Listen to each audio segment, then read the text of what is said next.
Le soir tombe sur une place où les écrans promettent la paix de l'esprit. Une notification clignote. Yoga, la liberté, est plus sûre quand personne ne doute. Quelque chose pourtant résiste. Un frottement dans la conscience.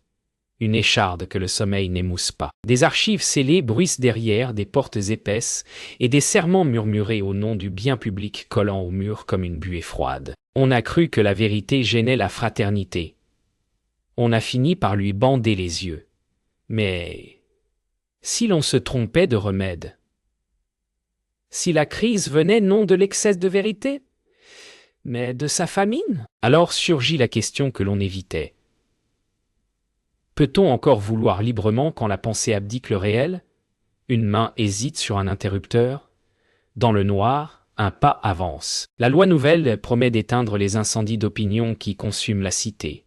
Ce qui brûle pourtant, c'est l'intime, la voix qui exige d'honorer ce que l'on sait. On voudrait croire que le mensonge est un anesthésique provisoire, qu'on l'abandonnera demain, après la crise, mais le délai fabrique ses chaînes. Partout, des jauges mesurent toga, la tranquillité cognitive. On célèbre l'harmonie, on déteste la tension du vrai qui oblige, tranche, mais chacun devant sa responsabilité. Alors une question s'immisce dans la rumeur. Si la liberté consiste à se donner sa propre loi, de quel droit la paix des esprits s'érige-t-elle en tuteur? On comprend soudain que l'urgence est morale avant d'être politique. Un dossier sans signature circule comme une rumeur matérielle. On y lit des consignes pour yoga, aligner la perception avec des finalités civiques. Point. Rien n'interdit d'en douter, tout décourage de le faire. L'esprit vacille entre prudence et lâcheté.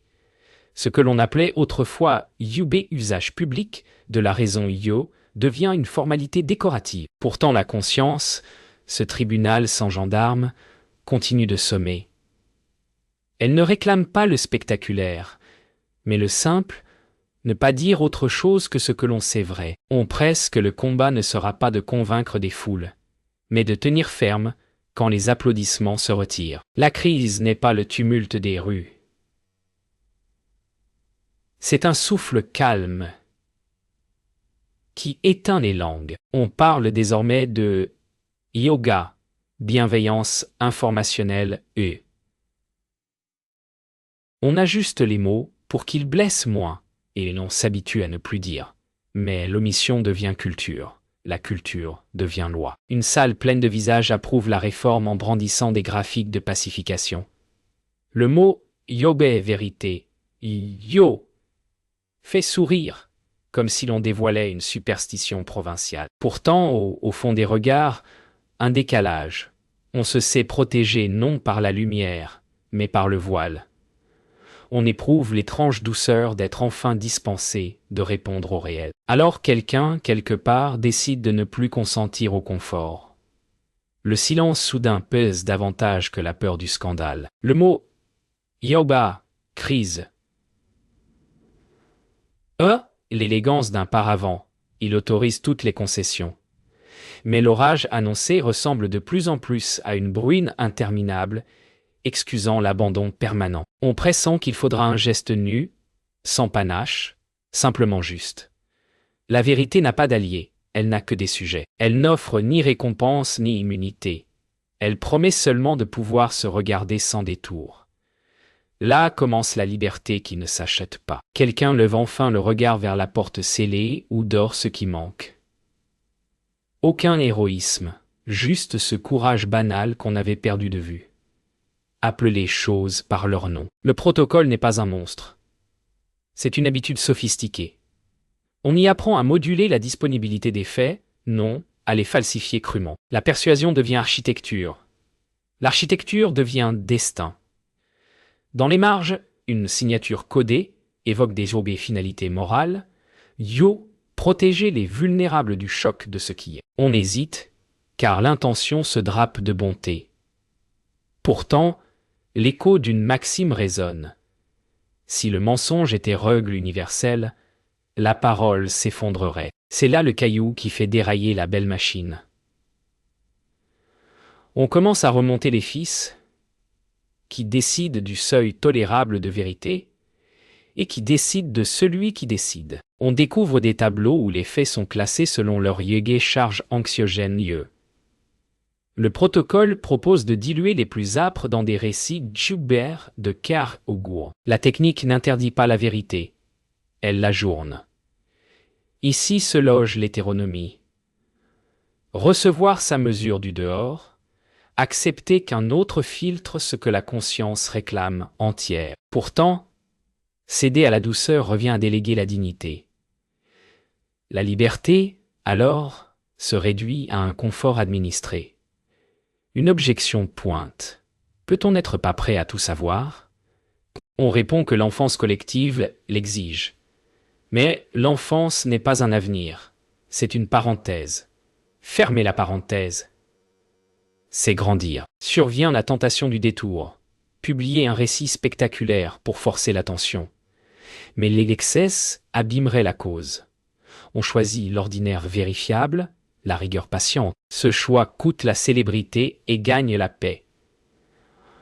On rédige, on vérifie, on croise, on attend l'instant juste.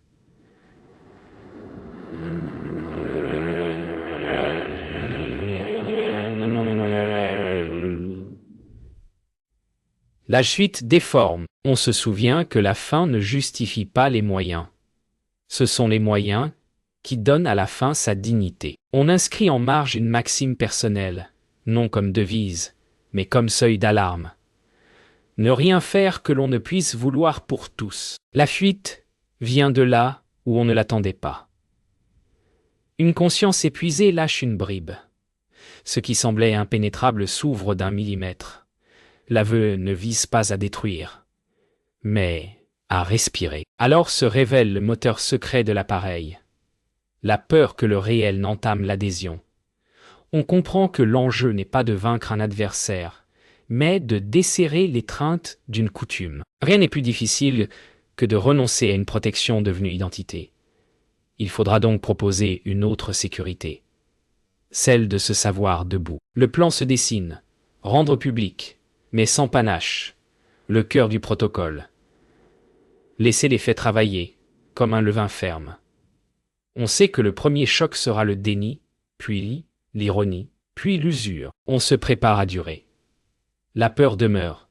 Elle n'a plus le dernier mot. Une clarté s'installe.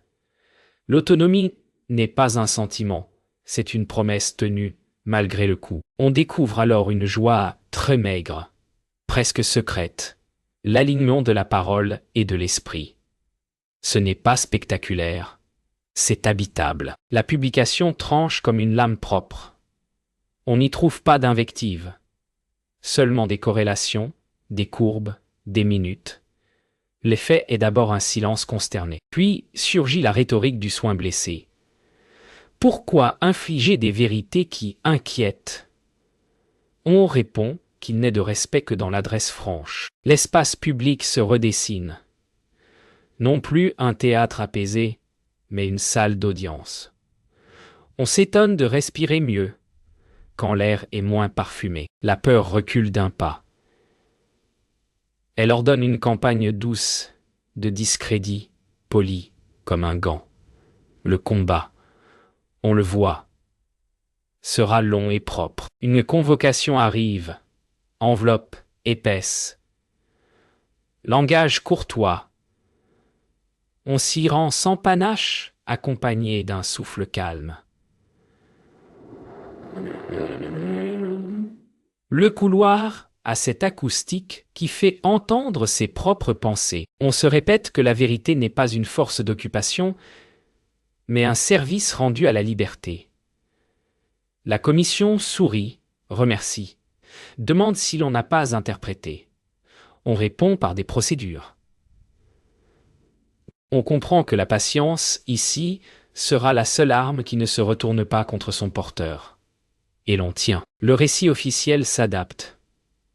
On n'a rien caché, seulement protégé. On demande si l'on aurait voulu abandonner les fragiles à la morsure des faits. On répond que l'infantilisation ne guérit pas l'enfance. Des voix citoyennes, timides, prennent la parole. Elles ne réclament pas la discorde, elles demandent des raisons. On éprouve un espoir curieux. Et si la liberté avait surtout besoin de l'effort partagé de comprendre, on découvre que la contradiction, loin d'être une menace, est un hommage. Un soir, le doute assaille. Et si, en dévoilant, on avait détruit des liens fragiles? L'esprit imagine des conséquences en chaîne, des existences bousculées. Le tribunal intérieur écoute, puis statue. On n'a pas voulu un effet, on a voulu une maxime commune. La culpabilité se dissipe sans disparaître, elle demeure comme une garde. On accepte d'habiter cette inquiétude qui, peut-être, est le prix de n'être pas léger avec les mots. La riposte survient sous forme d'invitation. Un débat public, mise en scène aimable. Le piège n'est pas de perdre. Il est de gagner mal. On refuse les outrances. On refuse les ruses. La force sera dans la clarté sans mépris. On se prépare comme on a juste un souffle avant un chant difficile. On relit des maximes anciennes non pour les citer, mais pour qu'elles soutiennent les chiffres. Le jour vient. On y entre sans corsage rhétorique, avec la pauvreté d'une parole qui n'a rien d'autre qu'elle-même. La conversation télévisée glisse vers un terrain où l'on pourrait humilier. La tentation mord, répondre en blessant. Mais un autre possible apparaît, tenir ferme, sans dégrader. On découvre que la vérité ne réclame pas de vaincu. Elle appelle des sujets. Le respect n'est pas la politesse. C'est l'architecture du vrai, dans lequel chacun peut tenir debout. On parle bas et clair. L'audience, surprise, écoute davantage. Le débat devient une salle où l'on respire plus juste. Dans l'ombre, on propose un compromis. Atténuer tel passage, retirer telle pièce, en échange d'une paix rapide. La tentation change de visage. Elle se fait raisonnable. On pèse, on voit ce qu'on perdrait. Non des preuves, mais la possibilité de se reconnaître ensuite. L'âme comprend soudain que la liberté n'est pas d'obtenir ce qu'on veut, mais de vouloir ce qui nous rend dignes parmi tous. Alors, non. Le coup devient personnel. Un proche subira l'averse. On accuse, on plaide la froideur. Le cœur vacille. Mais le même principe revient, non comme doctrine, mais comme secours. Ne pas instrumentaliser quiconque. Soit compris. On serre les dents, on avance. La compassion trouve une forme plus exigeante que l'évitement. Faire crédit à l'autre de sa force. On tente d'opposer la loi au scrupule, la conformité contre la conscience. Mais la loi elle-même se déshonore.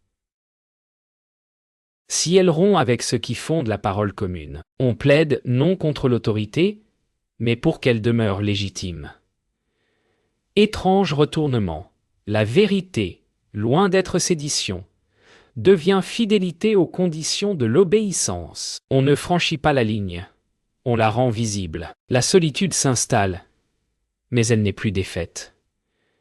Elle devient une chambre où l'on se tient sans honte. Les mots cessent de trembler, ils portent leur propre poids. On mesure que la vérité n'est pas un objet qu'on possède, mais une relation qu'on honore. Elle nous excède et pourtant nous oblige. C'est là sa majesté.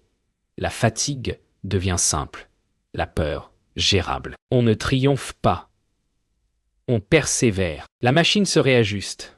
Audit, commission parallèle, sémantique neuve, on renomme, on remaquille, mais le public a goûté une autre respiration. Des questions s'installent, fragiles, mais tenace. Le pouvoir comprend qu'il a sous-estimé l'endurance des consciences. La stratégie alors devient l'usure. On choisit de répondre par l'alliance. Relier des voix discrètes, non par parti, mais par devoir. Les insultes rares d'abord se font pluie fine.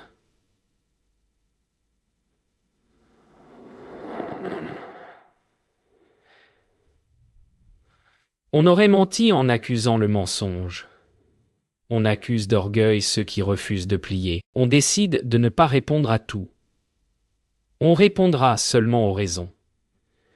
Cette discipline ne protège pas des blessures. Elle préserve de la dispersion. On se souvient que l'honneur n'est pas dans le fracas, mais dans la tenue. Une victoire juridique locale confirme qu'aucune administration n'a mandat de modeler la réalité pour le bien. Ce n'est pas un triomphe, c'est une pierre d'angle. On célèbre sobrement. La nouvelle se répand moins vite que les polémiques, mais elle se fixe mieux.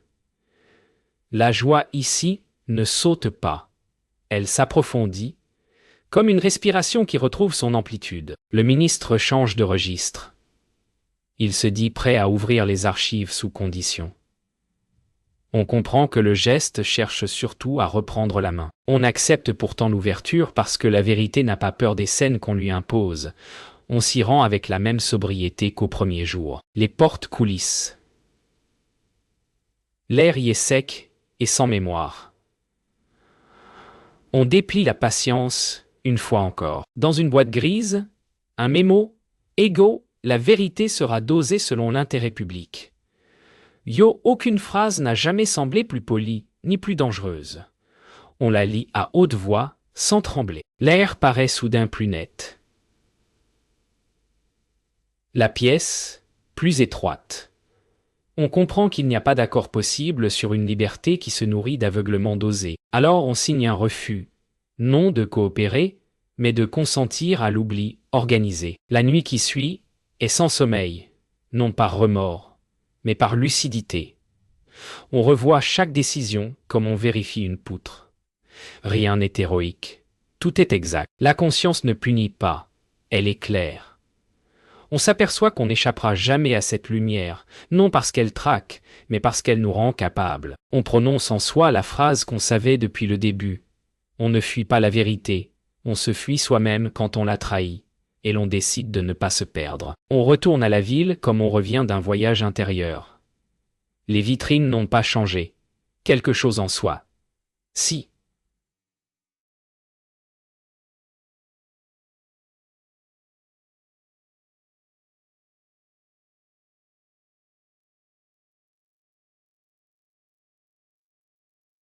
On marche plus droit parce que l'on a choisi ce devant quoi on plie. La liberté, on le sent, n'est pas un champ ouvert, mais une ligne tenue. On sourit à l'idée bizarre d'une joie sobre, presque sévère. Le jour s'ouvre. Il ne promet rien, sinon la possibilité de continuer. On écrit non pour convaincre, mais pour laisser introniser une évidence. La vérité ne s'impose pas, elle s'accueille. Elle n'est pas ce qui nous tombe dessus, mais ce que nous choisissons de ne pas tordre. On décrit des scènes minuscules, où chacun peut reconnaître sa propre tentation de détourner. La morale cesse d'être une forteresse. Elle devient un chemin praticable. Une dernière manœuvre tente de raviver le soupçon. On ressort des archives annexes. On ajoute du bruit. La ruse ne prend plus. On a appris à distinguer clarté et spectacle. La confiance n'est pas euphorie. C'est une fatigue qui sait s'orienter. On se félicite sans triompher, puis on se remet à la tâche ordinaire. Ne pas trahir dans le détail. Un calme neuf tombe sur la ville. Rien n'est réglé, mais quelque chose s'est aligné. On sait désormais ce que coûte la liberté quand elle ne triche pas avec la vérité. On accepte ce prix, comme on accepte le poids spécifique d'un métal précieux. Le monde continue, rarement héroïque, souvent gris. On y marche, non pas victorieux, mais disponible au vrai. On inscrit enfin la phrase que l'époque voudrait oublier. Ne traite jamais la vérité comme un instrument, car tu t'y réduiras. La liberté ne se nourrit pas de confort, mais de fidélité. On comprend que l'on n'échappera jamais à la vérité non parce qu'elle nous surveille, mais parce qu'elle est la condition même d'une volonté qui veut vraiment. Fuir, c'est se diviser, tenir. C'est s'unifier. La crise demeure, la maxime aussi. On choisit d'habiter la seconde pour traverser la première. On retourne les regards vers ceux qu'on aime. Ils ont souffert de l'âpreté du réel, mais ils ne sont pas détruits. Peut-être même ont-ils grandi d'être traités comme des adultes moraux. On se surprend à remercier la difficulté d'avoir obligé chacun à se dresser selon sa propre loi. La tendresse, ici, n'est pas douceur. Elle est reconnaissance de la force de l'autre. On relie les événements non comme une guerre gagnée, mais comme une fidélité tenue. La vérité n'a pas vaincu. Elle a traversé. C'est assez pour que la liberté ne soit pas une fiction. L'époque peut rêver de paix sans aspérité. On lui préfère une fraternité polie par l'âpreté. Rien d'éclatant, tout de solide. L'ombre d'un doute persiste. Reviendra-t-on à l'oubli organisé? Peut-être. Mais on sait désormais comment répondre. Non par colère, mais par constance. La vérité n'est pas une guerre totale. C'est une habitude tenue. On s'y entraîne comme à un instrument exigeant, jour après jour. Le temps devient un allié. Au dernier jour de cette séquence, on ne dresse pas de monument. On allume seulement une lampe sur un bureau, on ouvre une fenêtre, on recommence. La maxime veille, non comme un slogan, mais comme une forme de respiration. On entend encore la phrase publicitaire qui promettait la tranquillité. On lui préfère l'inconfort d'une dignité intacte. Ce n'est pas spectaculaire. C'est la vie qui continue, tenue par une promesse.